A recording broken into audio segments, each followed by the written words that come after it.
Please stand clear of the doors. Por favor, manténganse alejado de las puertas.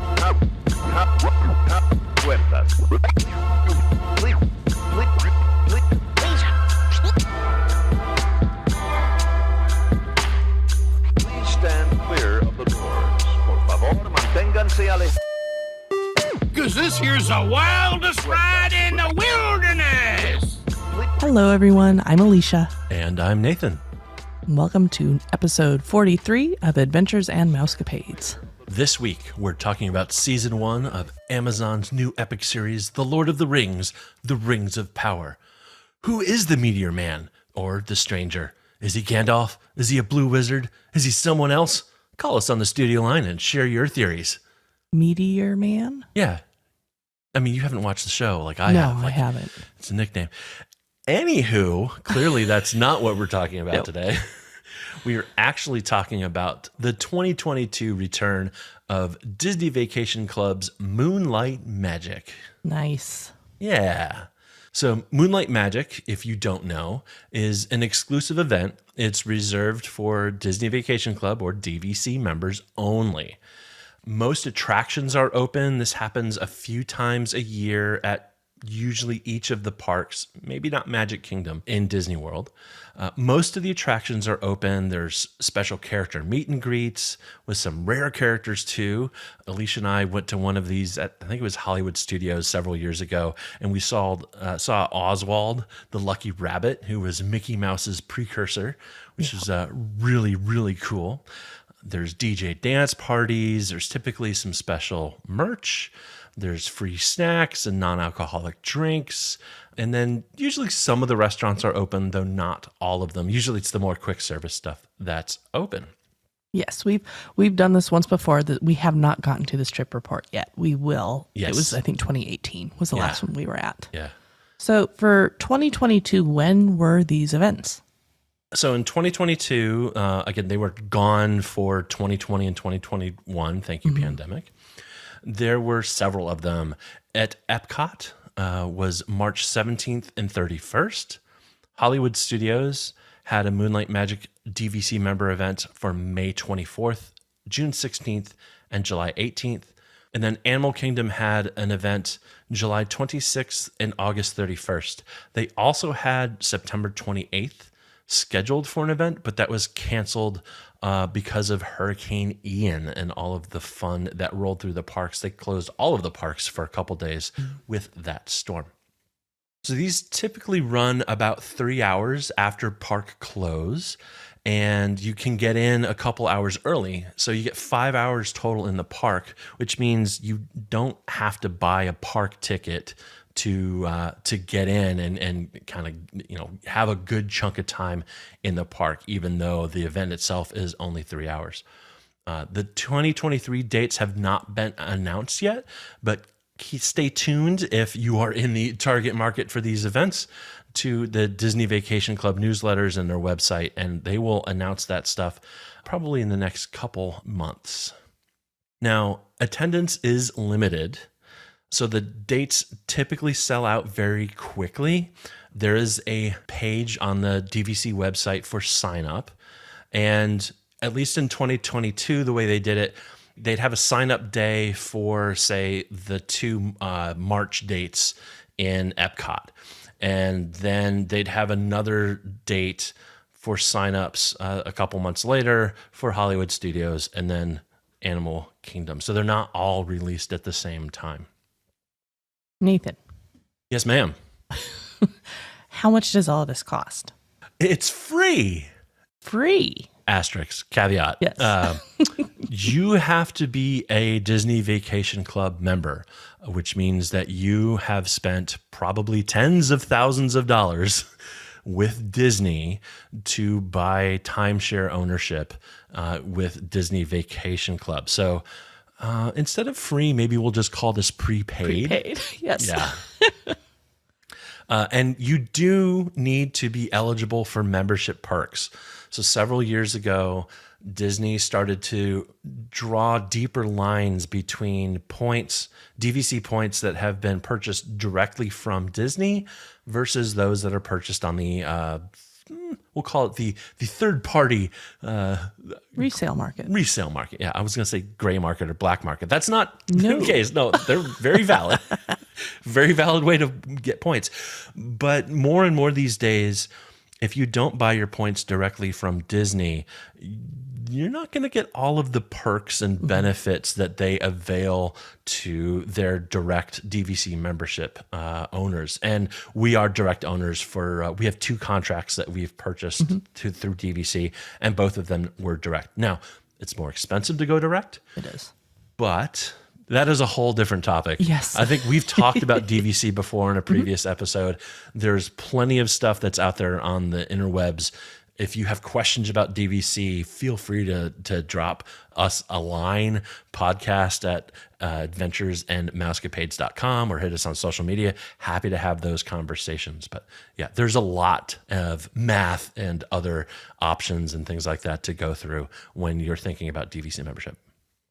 What are some other things with getting a ticket, if you will, for the Moonlight Magic? Yeah. So when assuming you do get a reservation or do get a chance to go and are, meet the deadlines and whatnot, you and up to 4 other people get to go. So you can have up to 5 that can go. Even though there are multiple Moonlight Magic events per year, you only can go to one of them. So if you choose to go to an Epcot event in, we'll say March, you are not able to get a Moonlight Magic ticket for something, say, an Animal Kingdom later on in the summer. They do limit that.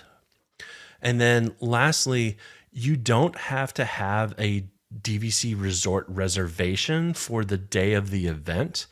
However, if you do have a reservation, your booking window opens, I forget exactly how much earlier. It was either several days or a couple weeks.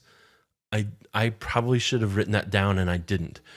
I do remember there was a difference in when you can go and make that reservation or request that reservation for Moonlight Magic. So we keep that in mind. If there is a popular date, you will probably want to have a DVC reservation to guarantee that you'll be there. And that's what we did. Indeed, we did. Yeah. Yeah. And we'll get into that here in a little bit.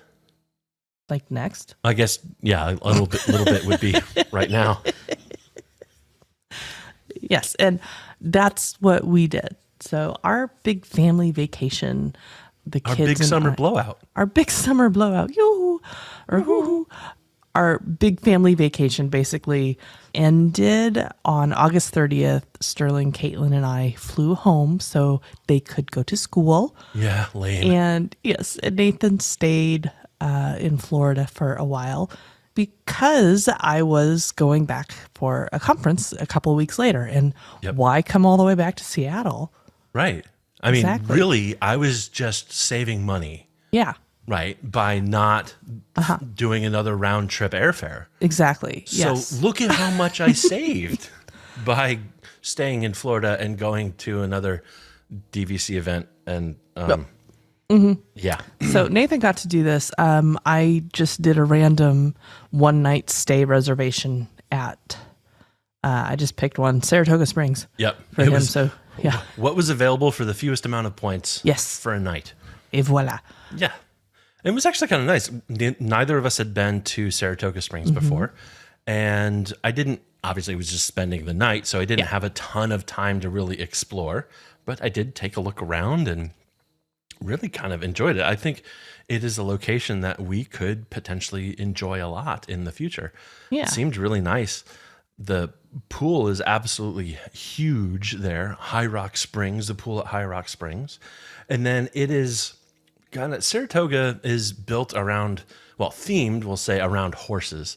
And one of the really cool things in the main lobby when you walk in is there's paintings and artwork of all of the big, huge character horses that are from lots of different Disney properties. And so you've got Disney horses. Yeah, the Disney horses. You've got Maximus and, I'm horrible with these. Yeah, Pegasus. And just there's lots of them. I didn't take pictures of them all. I was a bad content creator and slacked off. But yeah, it was really cool. Really well themed. They have a nice big open restaurant area that was kind of a quick service, and the shop there is kind of merged in with that whole open space. So yeah, it was really great to check in. I do want to give a shout out, and I forgot the gentleman's name. I think it was Michael, and I do remember I did a cast compliment for them. But I meant to do online check-in, and then just would be able to walk up or drive over and go right to my room, and I forgot to do that. And I needed to take some pictures, and I wanted to check out the main part of the resort anyway, and so I was like, I'll just walk in and do an in-person check-in. And I'm gonna say it was Michael. I could be wrong, but we're gonna go with Michael. He was absolutely amazing to work with. Like, he was just so friendly and personable. We kind of hit it off right away. He was a former college program person. We talked about, he was hunkered down, I think he said, over in Contemporary during COVID. And so it was part of his college program experience, if you will. And he spent a little time doing some stuff in the parks, and then, was doing all his college program stuff, classes and things like that, from a room over at the Contemporary for quite a while. So it was interesting. And then he wanted to hook me up with a room. We had just done, I think, like a studio with a standard view, nothing special. He's like, let's see what we can do for you. And he spent several minutes and got some help from another cast member that was there. He really wanted to get me a really great spot. And he did. He's like, oh, I've got you this preferred view. This is going to be amazing. The room's not quite ready, so just keep track of your app. You'll get a notification when it's ready. And I said, okay, great. And I wanted to make sure I was looking at the right place. And so I went into the app and I pulled up the room page on the resort stuff. And I said, oh, I've got a room. Is this the one that you were talking about? And I showed him my phone, and he goes, no, that's even better. So he had tried to upgrade me, and then the system upgraded me on top of that. And I got a 1-bedroom preferred view over in the Congress Park neighborhood of the Saratoga Springs Resort. And holy cow, this suite was stunning. And way bigger than just me needed for just one night. But yeah, it was really, really special. And I very much appreciated the pixie dust from that cast member, or those cast members, and I guess, and the computer system on check-in. I guess, the one time the computer system actually does you a solid. Usually It's losing fast pass reservations and things like that. This time it actually hooked me up. So that was really kind of cool. And Saratoga Springs has been recently renovated, if I remember correctly. The rooms have been recently renovated. And in fact, the one bummer was Congress Park was having half of its parking lot being repaved those couple days while I was down there. And so it was a little weird for me to get to my building because that was the half that was being repaved. And the signage and everything wasn't really great. I think it kind of assumed you knew where you were going, and I didn't. I ended up kind of taking a very long walk around the whole building before I eventually wound my way up to the front of the building to actually access the room. I thought there might be a back door or a back entrance to that building that I was in, but there was not. But it all worked out in the end. It was still a very nice room, and I enjoyed the walk. So, nice. Yeah. But it was, the rooms, especially with the refurb, are absolutely fantastic. It's got a big, huge king in it. It's got a one of those pull down from the wall convertible sofas. So it's kind of like a Murphy bed, but it's also a sofa that Disney's been doing a lot with their refurbs. Super comfortable. And it also has a pull down bed underneath the TV there. So you can sleep at least 5 in this room very, very comfortably. Tell me about, you said there's an upgraded view. What was the upgraded view? So I think instead of just having a view of, say, the parking lot or some trees or a building next door, I was actually enjoying a view of the lake. And then on the other side of the lake is Disney Springs. So nice. Congress Park is down on the kind of the far reaches of the Saratoga Springs Resort, but that also means you are really close to Disney Springs. My room was kind of right across from the giant hot air balloon, if you will, if you remember where those are. So yeah, it was really quite nice. I actually wound up walking over there for lunch. I was doing an early check-in around noon or so, just to see what I could get going. And I went over there for lunch. It was about a 3/4 of a mile walk in the Florida heat and humidity. So it took me about 20 or 25 minutes to get over there, but it wasn't too bad at all. There is a walkway at the very end of the lake there, kind of the far north or northeast corner of Disney Springs, where all of the resort boats come in and go out of. And there's a walkway that bridges across the river there from the Saratoga Springs side over to the Disney Springs side. And then the entrance, there's a security location and everything there. So that entrance is there over by the Christmas shop, the days of Christmas. So yeah, it was really quite easy to get over there. And I did enjoy the walk, even though it was a little hot. And then I had a fantastic lunch at Raglan Road. I sat down and the bartender asked me what I wanted to drink. If I wanted a shot of something, I said, no, I'll take 2 waters. And then a beer, but I need 2 waters first, because otherwise this will not go well. Because it's hot. It's hot. Yes. It was really hot. So the whole reason we did this time at Saratoga Springs, or for you, was so that you could get into the Moonlight Magic. So you could get early reservation. Yes. Basically, to Moonlight Magic. Yep. What time does Moonlight Magic start? So Moonlight Magic at Animal Kingdom runs from 8 p.m. to 11 p.m. So Animal Kingdom is a resort that is hardly ever open late at night, which is a shame because it is such a beautiful park at night. Yes. There's no fireworks. I don't think the animals would really like that. No, they don't have fireworks specifically for that reason. Exactly. But it is a stunning park between the Tree of Life and the lighting that they have going on there, which is even enhanced right now even more for the 50th anniversary. And it's one of the park icons that they have a show going on. The Avatar section of the park is fantastically beautiful with all sorts of glow in the dark black light stuff going on mountains. Bioluminescence. Yes, that's it. It is a beautiful park to be in the evening.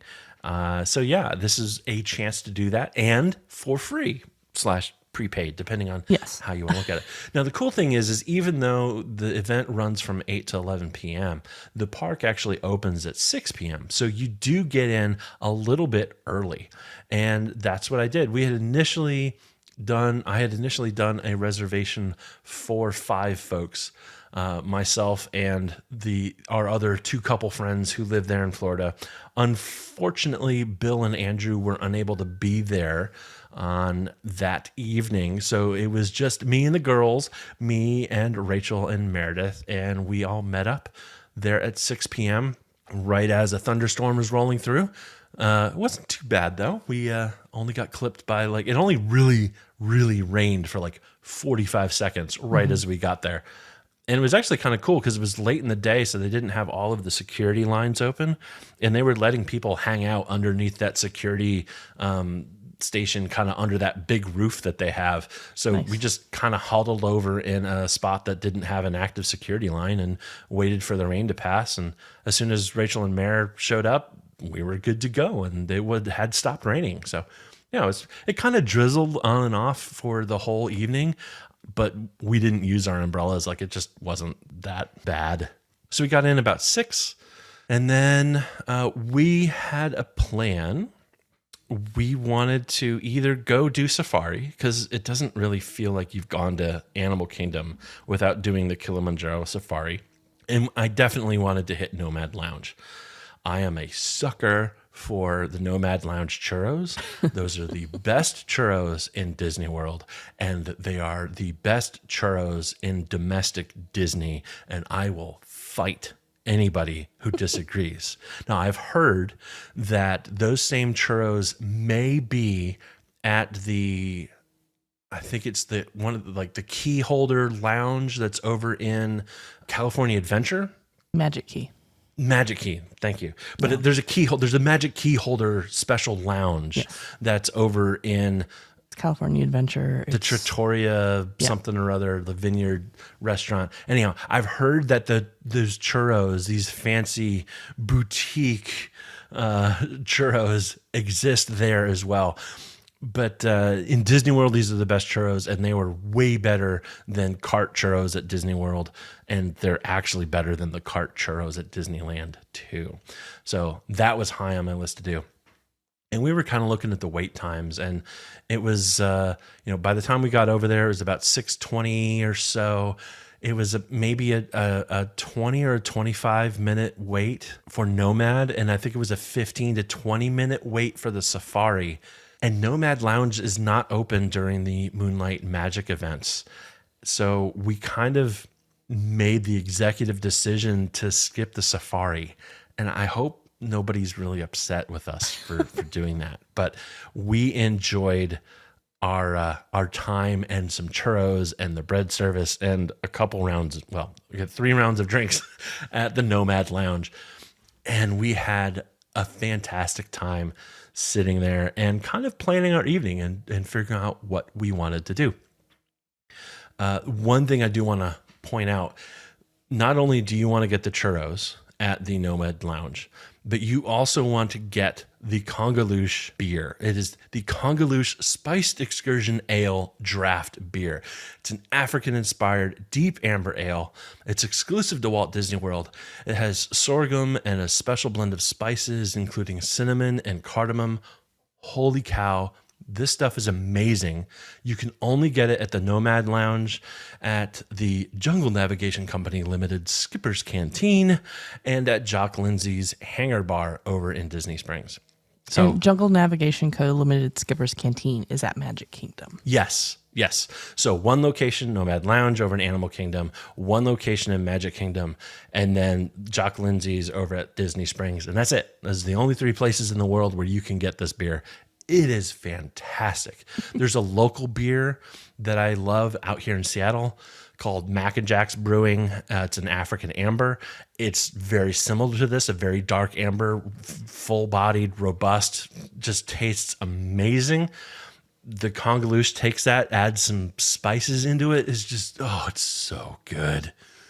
Okay, so Nomad is someplace that you can go anytime that you are at Animal Kingdom. It's there. It's not specifically for Moonlight Magic. Correct. What are some In fact, things... it was closed during Midnight Magic. So that was our decision point. Both the Safari and Nomad were closed during Moonlight Magic. So we only really had time to do one or the other. And we chose to drink and have churros.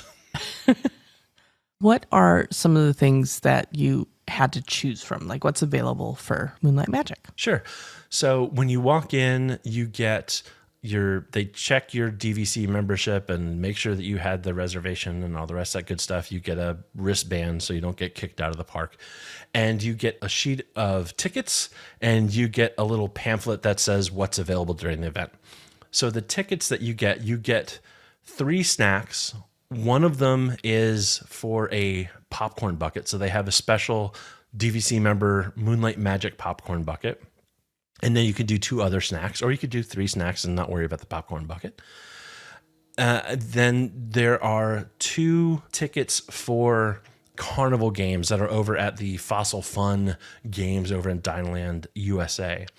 The attractions that were open are It's Tough to Be a Bug, Navi River Journey, Avatar Flight of Passage, Kali River Rapids, Expedition Everest, Legend of the Forbidden Mountain TM, Triceratops Spin, Dinosaur, and the Fossil Fun games. Now, the Fossil Fun games, you could only play with those tickets. You could not purchase plays on those games like you usually do during the day.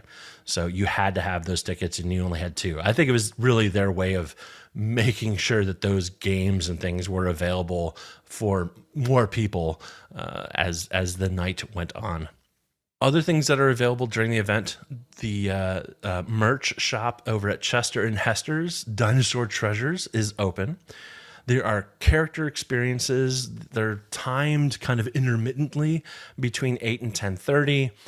And they're kind of spread around. There are a few official meet and greet spots, but mostly it's just random interactions with characters. Those happen over on Discovery Island, over in Africa, Asia, and in Dinoland, USA. Also over in Dinoland, USA, there is a DJ dance party. And then there are just a ton of food and drink places that are open. None of the sit down, like long service, so like Tiffin's isn't open. The Nomad Lounge isn't open. But kind of most other places in the park are open. Now, I will say they start rolling up the carpet on the food stuff a little early. So Harambe Market closed at 9. And then at 9:30, Restaurantosaurus closed. 10 o'clock, they closed Dino Bite Snacks, Flame Tree Barbecue, and Trilobites. So they kind of, I think they expected most of that stuff that's over in Dinoland USA to be for the younger kiddos, and it would probably be starting to wind down. You know, those game tickets are only going to last for so long. And so they were kind of planning on that corner of the park to slow down later even the evening. The bars, so Dawa Bar, Thirsty River Bar, Mr. Kamal's, all those were open until 10:30. And then kind of everything else was open until 11 at the end of the event, including Sektuli Canteen and Drinkwalla and ice cream trucks and Tamu Tamu and Pongu Pongu and like fruit carts and snack carts all throughout the park. There is a ton of stuff still open all the way to the end of the event. One of the things that I remember from the last one that we did was character meet and greets, how there was some more unique characters or ones that you just don't see very often. So Yes. Did you get to see any cool characters? Yeah, we did. We didn't wait in lines to see them, but we did kind of drive by and see some folks. So one of them was Professor Ludwig von Drake from DuckTales. That was really cool to see. Is he in DuckTales? I think he was in a bunch of other stuff too. Oh, yeah. But, I remember him from like little shorts and whatnot. Yeah. That's cool. But he was definitely in DuckTales. And then we also saw Goofy back over by Expedition Everest, and he was all in this like mountain climbing trekking outfit. It was really cool. That's cool. It was drizzling a bunch, so I have a funny feeling that there may have been some other characters out and about, but we did not see them.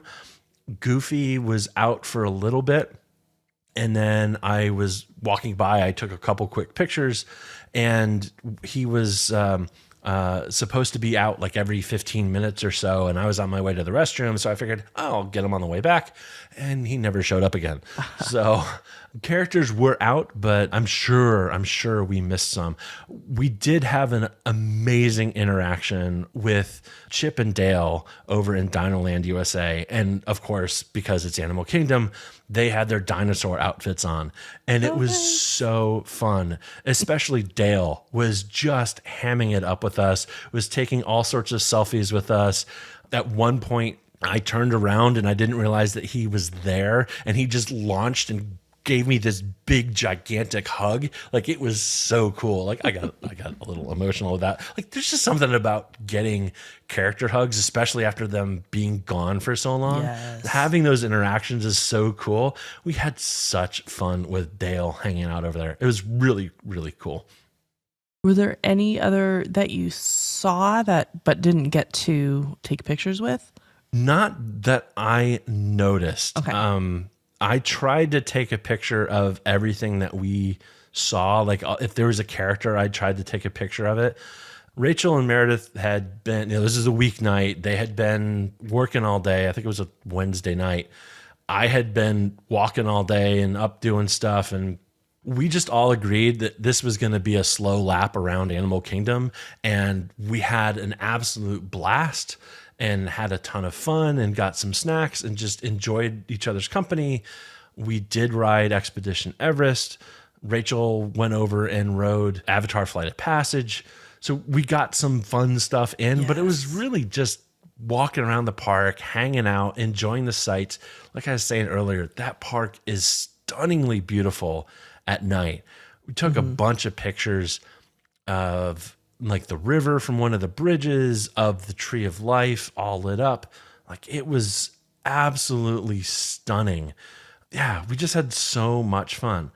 Did you do any carnival games? We did not. The lines were stupid long. I think were they? We started off over in Dinoland. So we went from Nomad. We we got at last call. We ordered 2 rounds, one to finish off there, and one we needed roadies, and so we walked back around the front of the park over towards Dinoland, and that's where we saw Chip and Dale and all the rest of that stuff. But it was early in the event, and those lines for those carnival games were long. Like it seemed like they were moving fairly quickly, but the carnival games at that point were not something that interest us. And so, we enjoyed the atmosphere and kind of kept moseying around. So tell me about the super awesome popcorn bucket that was available. Yeah, the super awesome popcorn bucket was, Disney has this design team these days that is creating popcorn buckets out of everything imaginable. There's Figment popcorn buckets. We have popcorn buckets from the Halloween, Mickey's Not So Scary Halloween party that's Mickey Mouse as a mummy. Like, they're really cool.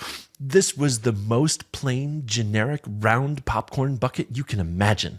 It just says Membership Magic. Like, it is custom. It is specifically for Disney Vacation Club, and it is the most immemorable beach pail looking thing ever. It is technically a popcorn bucket, and And how much awesome merch did they have for this one? None.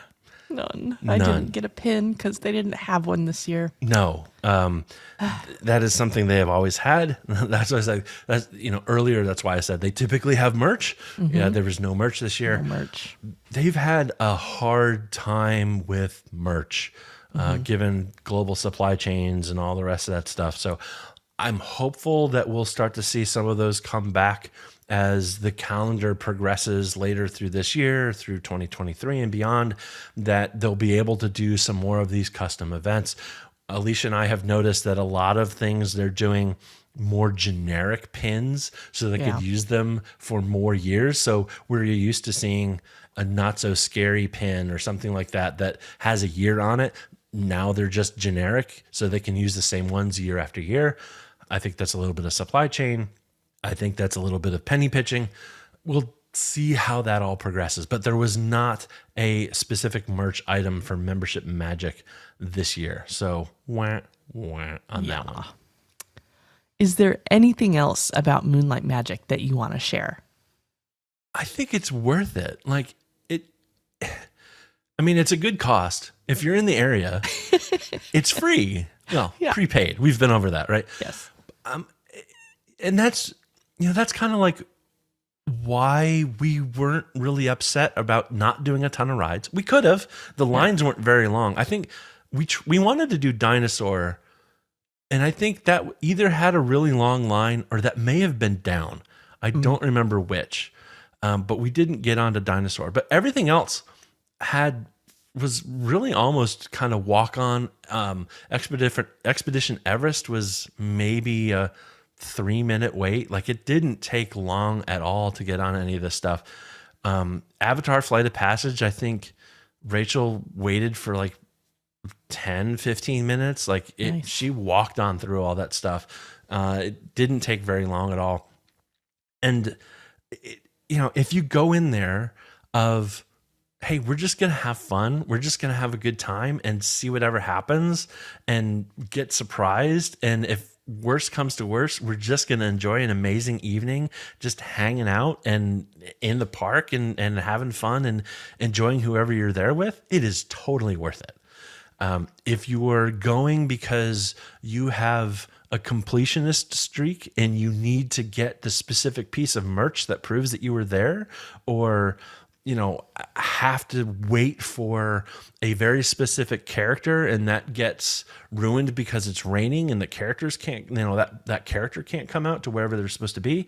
Like, yeah, it may not work, but I have pictures of Avatar World completely lit up and there's nobody in these pictures. I have pictures at the Tree of Life and there's like hardly anybody there. Like, there's not a lot of people in the park. They don't let a ton of people in for these events. So it's really kind of cool to just kind of have the run of the park and hang out for an evening. I think it's worth it.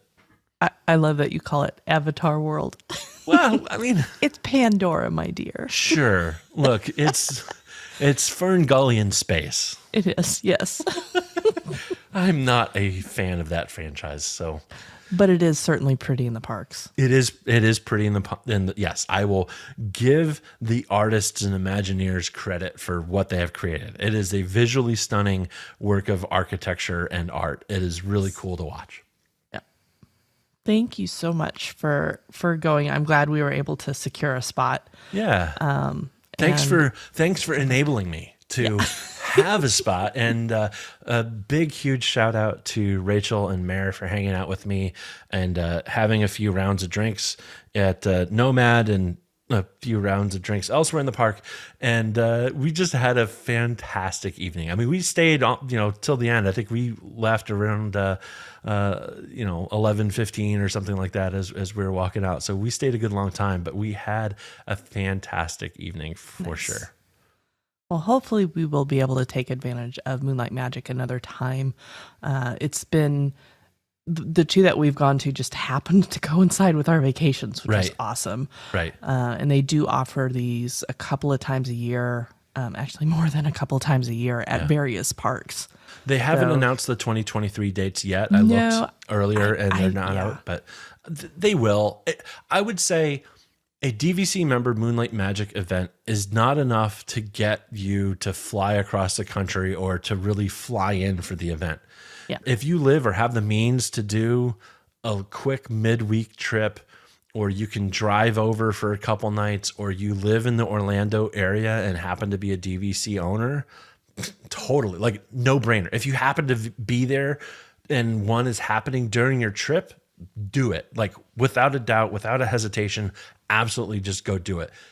It's not enough of a draw in and of itself for us to go and build a vacation around it. Yeah.